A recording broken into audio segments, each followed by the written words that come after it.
ఉదయకాల వాక్య ధ్యానము పరిశుద్ధ గ్రంథంలో నుండి కీర్తనల గ్రంథము 3వ అధ్యాయము. కీర్తనలు 3వ అధ్యాయం 1వ చరణం. యెహోవా, నన్ను బాధించువారు ఎంతో విస్తరించి ఉన్నారు, నా మీదికి లేచువారు అనేకులు. కీర్తనలు 3వ అధ్యాయము 2వ చరణం.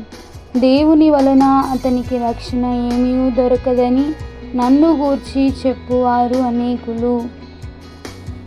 కీర్తనలు 3వ అధ్యాయం 3వ చరణం.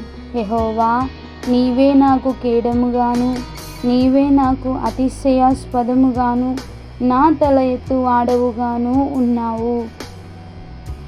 కీర్తనలు 3వ అధ్యాయం 4వ చరణం. ఎలుగెత్తి నేను యెహోవాకు మొరపెట్టినప్పుడు ఆయన తన పరిశుద్ధ పర్వతము నుండి నాకు ఉత్తరమిచ్చును. కీర్తనలు 3వ అధ్యాయం 5వ చరణం.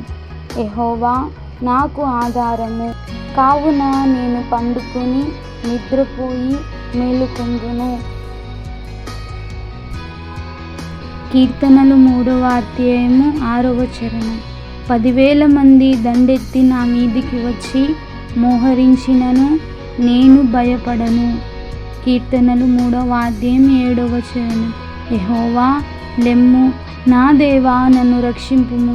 నా శత్రువులందరినీ దవడ ఎముకల మీద కొట్టువాడవు నీవే, దుష్టుల పళ్ళు విరగ్గొట్టువాడవు నీవే.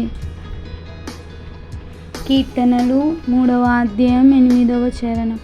రక్షణ యెహోవాది, నీ ప్రజల మీదకి నీ ఆశీర్వాదము వచ్చునుగాక.